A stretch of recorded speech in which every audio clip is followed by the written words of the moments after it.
উপস্থিতি। এই পর্যায়ে সিরাত বিষয়ক গুরুত্বপূর্ণ আলোচনা পেশ করবেন বিশিষ্ট আলেমে দ্বীন জামিয়া ইউসুফ বানুরী রহমাতুল্লাহ আলাই এর সম্মানিত মুদির, দেশের খ্যাতিমান আলেমে দ্বীন হযরতুল আল্লাম হযরত মাওলানা মুফতি আতাউল করিম মাকসুদ হাফিজাহুল্লাহ। গুরুত্বপূর্ণ আলোচনা পেশ করবেন হযরতুল আল্লাম হযরত মাওলানা আতাউল করিম মাকসুদ হাফিজাহুল্লাহ তাআলা।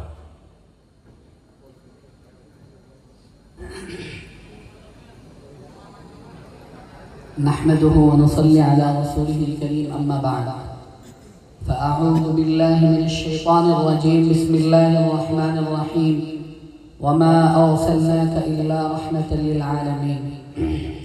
ডক্টর আবেদ হোসেন রচিত নবীমর পরশমণি রাসূল করিম সাল্লাল্লাহু আলাইহি ওয়াসাল্লামের সিরাত বিষয়ক লিখিত কিতাবে গ্রন্থ প্রকাশ উপলক্ষে আজকের এই সিরাত কনফারেন্সে উপস্থিত সম্মানিত সুধী সমাজ, আমাকে বিষয় দেওয়া হয়েছে কাফেরদের পক্ষ থেকে আমাদের প্যারা নবী হযরত মুহাম্মদ সাল্লাল্লাহু আলাইহি ওয়াসাল্লামের উপরে অত্যাচার ও কি প্রলোভন করা হয়েছে এ বিষয়ে আলোচনা করার জন্য। আমাদের হাতে সময় অনেক কম, এজন্য আমি পুরো আলোচনাটাকে খুব দ্রুত গুছিয়ে বলার চেষ্টা করব। আল্লাহ তৌফিক দান করেন। রাসূল করিম সাল্লাল্লাহু আলাইহি ওয়াসাল্লাম যে সমাজে বড় হয়েছেন, যে সমাজে লালিত পালিত হয়েছেন, সমাজটা ছিল আইয়ামে জাহেলিয়ত। এই সমাজটা তার বাচ্চাচার সমাজ, তার পরিচিত জনের সমাজ, এমন কিছু ছিল না যে তিনি এই সমাজে পরিচিত ছিলেন না। একাধারে 40 বছর পর্যন্ত তিনি এই সমাজে বড় হয়েছেন। তার স্নিগ্ধ শৈশব, তার পবিত্র যৌবন, নিষ্কলুষ যৌবন দেখে মক্কার কাফেররা এটা খুব ভালো করে বুঝতো যে এই মানুষটা সকলের চেয়ে ব্যতিক্রম। তার আখলাক হাসানা, তার চরিত্র মাধুর্য একটু ভিন্ন রকমের, এবং ভবিষ্যতে সে যে কিছু একটা হবে। আমাদের প্যারা নবী হযরত মুহাম্মদ সাল্লাল্লাহু আলাইহি ওয়াসাল্লামের ভবিষ্যৎ যে উজ্জ্বল, তিনি যে সকলের চেয়ে একটু ব্যতিক্রম কিছু হবেন, এটা কাফেররা বুঝতো। আমাদের প্যারা নবী হযরত মুহাম্মদ সাল্লাল্লাহু আলাইহি ওয়াসাল্লামের বয়স যখন 25 বছর, হযরত খাদিজাতুল কুবরা রাদিয়াল্লাহু তাআলা আনহার সাথে যখন তিনি বিবাহ বন্ধনে আবদ্ধ হলেন, তার বিবাহের যে খুতবা, আমাদের দেশে যেমন বিবাহে এখন খুতবা পাঠ করা হয়, রাসূল করিম সাল্লাল্লাহু আলাইহি ওয়াসাল্লামের সেই বিবাহের খুতবা তার চাচা আবু তালেব পাঠ করলেন। নবীজি সাল্লাল্লাহু আলাইহি ওয়াসাল্লাম তখন নবী হওয়ার 15 বছর বাকি।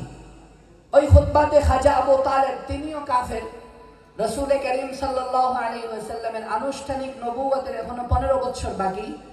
তখন তিনি যে খুতবা দিয়েছেন, এই খুতবা সিরাত এবং তারিখের বিভিন্ন কিতাবে পাওয়া যায়। তিনি বলেন, আলহামদুলিল্লাহিল্লাযী জাআলানা মিন যুররিয়্যাতি ইব্রাহিম ওয়া যার'i ইসমাঈল ওয়া যি'জি মা'দিন ওয়া মুনসারি মুযর ওয়া জাআলানা হাদানাতা বাইতিহি ওয়া সুওয়াস হারামিহি ওয়া জাআলানা বাইতান মাহজুবান ওয়া জাআলানা আল-হুক্কাম 'আলা আন-নাস ثم إن ابن أخي محمد بن عبد الله لا يوزن برجل إلا وقد رجح وإن كان في المال قل فإن المال ظل زائل وأمر حائل ومحمد ممن قد عرفتم قرابته ثم إنه قد خطب خديجة بنت خويلد وبذل لها ما عاجله وآجله من مالي ثم إن ابن أخي له بعد هذا نبأ عظيم وخطب جسيم جليل। এই হলো নবীজির বিবাহের খুতবা। এই বিবাহের খুতবার ভিতরে খাজা আবু তালেব শেষ দিকে বলেছেন, সুম্মা ইন্না ইবনা আখি বা'দা হাযা লাহু নাবাউন আযীমুন ওয়া খাতবুন জাসীমুন জালিল, যে আমার ভাতিজা, তার একটা উজ্জ্বল ভবিষ্যৎ আমরা দেখতেছি। সে সকলের চেয়ে ব্যতিক্রম। তার আখলাক হাসানা, তার চরিত্র মাধুর্য দেখে মনে হচ্ছে যে আমাদের ভাতিজার ইনশাআল্লাহ একটা সুন্দর ভবিষ্যৎ হবে। 40 বছর বয়সে রাসূল করিম সাল্লাল্লাহু আলাইহি ওয়াসাল্লাম যখন নবুয়ত পাইলেন, নবুয়তের প্রচার কার্য শুরু করলেন। তার শিক্ষা, তিনি এমন ভাবে সমতা শিক্ষা দিয়েছেন, তিনি মানুষকে হায়ওয়ানিয়ত থেকে বের করে ইনসানিয়ত, শয়তানিয়ত থেকে বের করে মানুষের ভিতরে আখলাক হাসানা এমন ভাবে প্রবিষ্ট করে দিয়েছিলেন। সহিহ বুখারী শরীফের এক হাদিস আমি আপনাদের সামনে এখন উল্লেখ করছি, উদ্ধৃত করছি। হযরত মারুর ইবনে সুয়াইদ রাহমাতুল্লাহি আলাইহি তিনি বলেন, আপনারা শিক্ষিত মানুষ, এতটুকু আমি আশাবাদী আপনাদের সকলের জানা থাকার কথা, এই সমাজে, যেই সমাজে নবীজি বড় হয়েছেন, এই সমাজে ছিল বর্বরতা, এই সমাজে ছিল জাহেলিয়াত, এই সমাজে কন্যা সন্তানদেরকে জীবন্ত কবরস্থ করা হইতো। এই সমাজে তিনি সাম্য এবং সামাজিক মর্যাদা কিভাবে প্রতিষ্ঠা করেছেন, সহিহ বুখারী শরীফের হাদিসের মধ্যে উল্লেখ রয়েছে। হযরত মারুর ইবনে সুয়াইদ রাহমাতুল্লাহি আলাইহি বলেন, লাকিতু আবা যাররিন বিরবাদা ওয়া আলাইহি হুল্লাতুন ওয়া আলা গুলামিহি হুল্লাতুন, যে আমি হযরত আবু যার গিফারি রাদিয়াল্লাহু তাআলা আনহুর সাথে একবার দেখা করলাম, রাবাদা এলাকায় তার সাথে আমার দেখা। তখন আমি দেখি হযরত আবু যার গিফারি রাদিয়াল্লাহু আনহুর গায়ে যেই পোশাক, তার গোলামের গায়েও সেই পোশাক। হুল্লাতুন শব্দের আরবি অর্থ আমাদের বর্তমানে যে সমস্ত লুগাত, যে সমস্ত অভিধান আমরা পাই, এগুলাতে একটা পোশাকের কথা লেখে যে উন্নত পোশাককে আরবিতে হুল্লাতুন বলা হয়। কিন্তু মূলত রাসূল করিম সাল্লাল্লাহু আলাইহি ওয়াসাল্লামের জামানা, সাহাবায়ে কেরামের জামানায় হুল্লাতুন একটা নির্দিষ্ট পোশাককে বোঝানো হইতো। হযরত আবু যার গিফারি রাদিয়াল্লাহু আনহু যেই পোশাক পরা, তার দাস, তার গোলাম যে সাথে, তার পরনে একই ধরনের পোশাক। হযরত মারুর ইবনে সুয়াইদ রাহমাতুল্লাহি আলাইহি বলেন, ফাসাআলতুহু আন যালিকা, আমি আবু যার গিফারি রাদিয়াল্লাহু আনহুকে প্রশ্ন করলাম, এটা কেমন? আপনি যে পোশাক পরেছেন, আপনার গোলামকেও আপনি সেই একই পোশাক পরিয়েছেন। আরব সমাজের ভিতরে এটা নতুন ছিল, মানুষ যে পোশাক পরতো তার গোলামকে তারা সেই পোশাক পরাতো না, ভিন্ন পোশাক পরাতো। কিন্তু আবু যার গিফারি রাদিয়াল্লাহু আনহু একই ক্যাটাগরির, একই মানের পোশাক পরিয়েছেন। হযরত মারুর ইবনে সুয়াইদ রাহমাতুল্লাহি আলাইহি বলেন, আমি আবু যার গিফারি রাদিয়াল্লাহু আনহুকে প্রশ্ন করলাম যে বিষয়টাকে আপনি একই পোশাক পরাইলেন কেন? তখন তিনি বলেন, ইন্নী ক্বাদ সাবাতু রাজুলান ওয়া আইয়ারতুহু বিউম্মিহি ফাকালা লি আন-নবী সাল্লাল্লাহু আলাইহি ওয়াসাল্লাম আই আইয়ারতুহু বিউম্মিহি ইয়া আবা যার ইন্নাকা মারউন ফিকা জাহিলিয়া إخوانكم تحت أيديكم جعلهم الله تحت أيديكم فمن كان أخوه تحت يده فليطعمه مما يطعمه وليلبسه مما يلبس। নবীজি বলেন, আবু যার, তুমি এই মানুষটাকে বকা দিয়েছো? হযরত আবু যার বলেন, আমি একজন মানুষকে বকা দিয়েছিলাম এবং তার মায়ের একটা দোষ দিয়ে আমি তাকে খুঁটা দিয়েছিলাম যে তোমার মা এই অপরাধ করেছেন আইয়ামে জাহিলিয়াতে, মূর্খতার যুগে, তুমি তার ছেলে। এই সংবাদটা রাসূল করিম সাল্লাল্লাহু আলাইহি ওয়াসাল্লামের কানে চলে গেছে যে আপনার আবু যার অমুককে তার মায়ের একটা অপরাধ দিয়ে খুঁটা দিয়েছে। রাসূল করিম সাল্লাল্লাহু আলাইহি ওয়াসাল্লাম তখন বললেন, আবু যার, তুমি তার মায়ের একটা অপরাধ দিয়ে তাকে খুঁটা দিলে, তোমার মাঝে তো জাহেলি যুগের রোগ রয়ে গেছে, জাহেলি যুগের অভ্যাস রয়ে গেছে। এরা হলো তোমার ভাই, যদিও সে গোলাম, কিন্তু তারা তো আল্লাহরই বান্দা। আল্লাহর কোন বান্দা যদি তোমাদের কারো অধীনস্থ থাকে, কোন মানুষের অধীনস্থ যদি কোন গোলাম থাকে, আল্লাহর নবী বলেন, ফালইউতইমহু মিম্মা ইয়াতআম ওয়ালইউলবিসহু মিম্মা ইয়ালবাস, তুমি যে খানা খাবে সেই খানা তোমার দাসকে খাওয়াবে, তোমার অধীনস্থকে সেই খাবার খাওয়াবে, তুমি যেই পোশাক পরবে সেই পোশাক তোমার অধীনস্থকে পরাবে। এটা ছিল রাসূল করিম সাল্লাল্লাহু আলাইহি ওয়াসাল্লামের সমতা, রাসূল করিম সাল্লাল্লাহু আলাইহি ওয়াসাল্লামের শিক্ষা। কিন্তু এই শিক্ষাটা দেওয়ার পরে কাফেররা রাসূল করিম সাল্লাল্লাহু আলাইহি ওয়াসাল্লামের শিক্ষা গ্রহণ করে নাই, উল্টো তাকে কষ্ট দিয়েছে, তাকে নির্যাতন করেছে, তাকে বিভিন্ন ভাবে, উর্দু ভাষায় বলা হয় তারাহ তারাহ, আর আরবিতে বলে আত-তাকালিফ আশ-শাদীদা, মারাত্মক ভাবে তাকে নির্যাতন করেছে। সহিহ বুখারী শরীফের হাদিসের মধ্যে রয়েছে, হযরত আব্দুল্লাহ ইবনে মাসউদ রাদিয়াল্লাহু তাআলা আনহু রাসূল করিম সাল্লাল্লাহু আলাইহি ওয়াসাল্লামের উপরে কি নির্মম নির্যাতন করা হয়েছে, তাকে কত ভয়াবহ কষ্ট দেওয়া হয়েছে, তার উপরে কি অত্যাচার করা হয়েছে তার বিবরণ দিয়েছেন।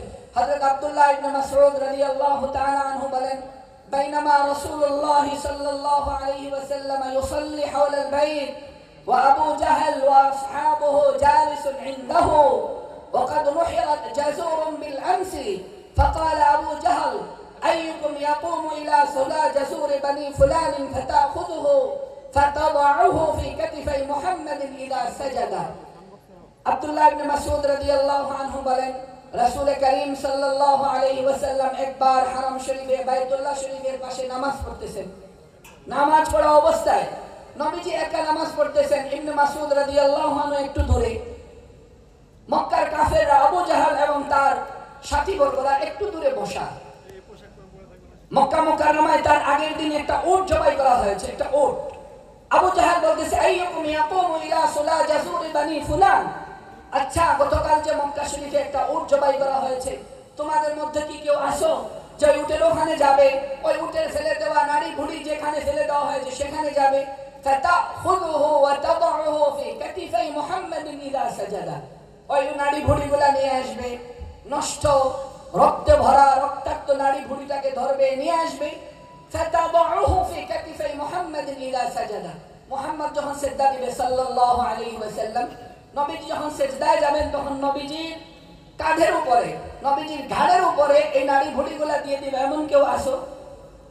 আবু জাহেল এই কথা বলার পরে ফানবাআসা আশকাল কওম, পুরো মক্কার ভিতরে সবচেয়ে কপাল পোড়া হতভাগা হযরত আব্দুল্লাহ ইবনে মাসউদ রাদিয়াল্লাহু আনহু, এখানে তার নাম নেননি, আশকাল কওম সবচেয়ে হতভাগা সবচেয়ে কপাল পোড়া এইভাবে বলেছেন। কিন্তু হাদিসের ব্যাখ্যায় তারিখের কিতাবে শুধু হাদিসের মধ্যে তার নাম রয়েছে, বিভিন্ন ধরনের নামের উল্লেখ পাওয়া যায়।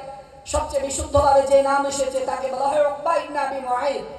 উকবা ইবনে আবি মুআইদ দাঁড়িয়েছে, ফাদাহাবা সে গেল, ও আখাদা সে গিয়ে ওই উটের নাড়ি বুড়িকে নিয়ে এসেছে, ফাওয়াদাহু ফি কাতিফাই মুহাম্মদ সাল্লাল্লাহু আলাইহি ওয়াসাল্লাম ওয়া আন আনফুর।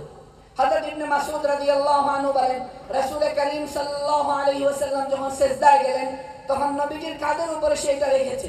হযরত ইবনে মাসউদ রাদিয়াল্লাহু আনহু বলেন, ওয়াল্লাহ লাউ কানাত লি মানআতান লাতারাহতু আনহু, আমার যদি ক্ষমতা থাকতো, আমার যদি শক্তি থাকতো, আমার যদি সুযোগ হইতো, তা আমি নিজেই এই নাড়ি ভুড়িগুলোকে সরিয়ে দিতাম, কিন্তু আমার সেই সুযোগ ছিল না। মক্কার কাফেররা রাসূল করিম সাল্লাল্লাহু আলাইহি ওয়াসাল্লামের কাঁধের উপরে নাড়ি ভুড়ি উঠিয়ে দিয়ে ফাস্তালহাকু ওয়াজালু ইয়ামিলু বা'দুহুম আলা বা'দিন, তারা উপহাসের হাসি হাসতেছে, বিদ্রুপের হাসি হাসতেছে। রাসূল করিম সাল্লাল্লাহু আলাইহি ওয়াসাল্লাম সিজদা থেকে মাথা উঠাইতে পারতেছেন না। এই দৃশ্য দেখে তারা একজন আরেকজনের গায়ের উপরে পড়তেছে, হাসি তামাশা করতেছে। ফান্তালাকা রাজুলুন ওয়া আখবারা ফাতিমাতা, এক লোক গিয়ে রাসূল করিম সাল্লাল্লাহু আলাইহি ওয়াসাল্লামের কলিজার টুকরা মেয়ে হযরত ফাতিমা রাদিয়াল্লাহু আনহাকে সংবাদ দিয়েছে বিষয়টা। ফাআতাত ওয়া হিয়া জুওয়াইরিয়া, হযরত ফাতিমা রাদিয়াল্লাহু আনহার বয়স তখন খুব কম, উনি দৌড়ে এসেছেন, খুব দ্রুত গতিতে এসেছেন। ফাতারাহাতু আনহু, রাসূল করিম সাল্লাল্লাহু আলাইহি ওয়াসাল্লামের মাথার উপর থেকে এগুলা যখন সরিয়েছে, ফালাম্মা ফারাগা রাসূলুল্লাহ সাল্লাল্লাহু আলাইহি ওয়াসাল্লাম মিনাস সালাহ রাফা'a ইয়াদাইহি ইলা সামা, রাসূল করিম সাল্লাল্লাহু আলাইহি ওয়াসাল্লাম নামাজ শেষ করে হাত উঠাইছেন। এমনিতে আমরা জানি, আপনাদের জানা থাকার কথা, রাসূল করিম সাল্লাল্লাহু আলাইহি ওয়াসাল্লামের আদতে মুবারাকা ছিল, অভ্যাস ছিল, কখনো তিনি কাফেরদেরকে লানত করতেন না, কখনো তিনি বদদুয়া দিতেন না, কখনো তিনি অভিশাপ করতেন না। কিন্তু নবী করিম সাল্লাল্লাহু আলাইহি ওয়াসাল্লামের এটাও একটা আদতে মুবারাকা ছিল, যখনই কোনো মানুষ তার নামাজের মধ্যে ডিস্টার্ব দিত, যখন কেউ নামাজে বাধা সৃষ্টি করত, নামাজের মধ্যে বিঘ্ন সৃষ্টি করত, রাসূল করিম সাল্লাল্লাহু আলাইহি ওয়াসাল্লাম তখন হাত তুলে তাদের জন্য বদদুয়া করতেন। সহিহ বুখারী শরীফের এক হাদিসের মধ্যে রয়েছে, রাসূল করিম সাল্লাল্লাহু আলাইহি ওয়াসাল্লাম খন্দকের যুদ্ধে যখন আসরের নামাজ পড়তে পারেন নাই, নামাজ কাজা করে তিনি মক্কার কাফেরদেরকে অভিশাপ করেছিলেন, মালা আল্লাহু কুবুরহুম ওয়া বুয়ুতাহুম নারা মানাউনা আনিস সালাত, তারা আমাকে নামাজ পড়তে বাধা দিয়েছে, আল্লাহ যেন তাদের ঘর এবং তাদের কবরকে আগুন দ্বারা ভরে দেন। মক্কার কাফেররা এখানেও যখন নামাজে ডিস্টার্ব করেছে, রাসূল করিম সাল্লাল্লাহু আলাইহি ওয়াসাল্লাম হাত উঠাইছেন। হযরত আব্দুল্লাহ ইবনে মাসউদ রাদিয়াল্লাহু আনহু বলেন, ফালাম্মা সামি'ু সাওতাহু যাহাবা আনহুম আয-যিহ ওয়া খাফু দাওয়াতাহু, যখনই নবীজি আওয়াজ শুরু করেছেন, হাত তুলে দোয়া শুরু করেছেন, মক্কার কাফেরদের হাসি তামাশা বিলকুল বন্ধ হয়ে গেছে। ওয়া খাফু দাওয়াতাহু, তারা জানতো রাসূল করিম সাল্লাল্লাহু আলাইহি ওয়াসাল্লাম সত্য নবী। কোরআনে কারীমের সূরা আনআমের এক আয়াতের ব্যাখ্যায় হযরত হাফেজ ইবনে কাসীর রাহমাতুল্লাহি আলাইহি আবু তাহালের একটা বক্তব্য উল্লেখ করেছেন যে, ওয়াল্লাহ লা নুকাদ্দিবুকা ইয়া মুহাম্মদ, মুহাম্মদ আমরা কখনো কথা বলি না তুমি মিথ্যুক, নাউযুবিল্লাহি মিন যালিক, আমরা তোমাকে মিথ্যাবাদী বলি না, আমরা তোমাকে সত্য মনে করি, হ্যাঁ আমরা দুনিয়াবি স্বার্থে তোমাকে মানি না। রাসূল করিম সাল্লাল্লাহু আলাইহি ওয়াসাল্লাম দোয়া শুরু করেছেন, আল্লাহুম্মা আলাইকা বিকুরাইশ, আল্লাহুম্মা আলাইকা বিআবি জাহল, আল্লাহুম্মা আলাইকা বিউতবা ইবনে রাবিআ, আল্লাহুম্মা আলাইকা বিরাবিআ, আলাইকা বিশাইবা, আল্লাহুম্মা আলাইকা বিউতবা ইবনে আবি মুআইদ। যখন দোয়া শুরু করেছেন, কাফেররা আস্তে আস্তে ভাগা শুরু করেছে, এখান থেকে চলে যেতে শুরু করেছে। হযরত আব্দুল্লাহ ইবনে মাসউদ রাদিয়াল্লাহু তাআলা আনহু বলেন, ওয়াল্লাহ আল্লাহর কসম, আল্লাযী বা'আসা মুহাম্মাদান বিল হক লাকাদ রাআইতুহুম সারআ আল্লাযীনা সাম্মা সুম্মা সুহিবু ইলা কলিব বদরিন। যে আল্লাহ রাসূল করিম সাল্লাল্লাহু আলাইহি ওয়াসাল্লামকে সত্য নবী বানিয়ে প্রেরণ করেছেন, তার নামের কসম করে বলতেছি, আমি দেখেছি তিনি যাদের নাম নিয়েছেন সবগুলা বদর যুদ্ধে মারা গেছে, সবগুলাকে টেনে টেনে বদর যুদ্ধের কূপে নিয়ে ফেলে দেওয়া হয়েছে। এইভাবে মক্কার কাফেররা রাসূল করিম সাল্লাল্লাহু আলাইহি ওয়াসাল্লামকে আরো অনেক কষ্ট দিয়েছে। হযরত উরওয়া ইবনে জুবাইর রাহমাতুল্লাহি আলাইহি আব্দুল্লাহ ইবনে ওমর রাদিয়াল্লাহু আনহুকে জিজ্ঞাসা করেছিলেন, তিনিও এমন নির্মম নির্যাতনের বিবরণ দিয়েছেন, কিন্তু রাসূল করিম সাল্লাল্লাহু আলাইহি ওয়াসাল্লাম এই নির্মম নির্যাতনের মুখে বিনিময়ে, নির্মম নির্যাতনের জবাবে সবসময় হাসি দিয়েছেন, ক্ষমা এবং উদারতার পরিচয় দিয়েছেন। এজন্য পাকিস্তানের বিখ্যাত কবি হযরত মাহির আল কাদেরী রাহমাতুল্লাহি তাআলা আলাইহি বলতেন, আমাদের প্যারা নবী হযরত মুহাম্মদ সাল্লাল্লাহু আলাইহি ওয়াসাল্লামকে উদ্দেশ্য করে, সালাম উস पर के जिसने बेकसों की रहम की, सलाम उस पर के जिसने बादशाही में फकीरी की, सलाम उस पर के जिसने असरार मोहब्बत समझाए, सलाम उस पर के जिसने जख्म खाकर फूल बरसाए। নিজে লজ্জিত হন, নিজে নির্যাতনের শিকার হয়েছেন, নিজে আহত হয়েছেন, কিন্তু সব সময় তিনি ফুলি দিয়ে গেছেন, সব সময় তিনি মানুষকে কল্যাণকামিতা করে গেছেন। আল্লাহ রাব্বুল আলামিন আমাদেরকে রাসূল করিম সাল্লাল্লাহু আলাইহি ওয়াসাল্লামের সিরাত আঁকড়ে ধরার তৌফিক দান করেন। আমিন ওয়া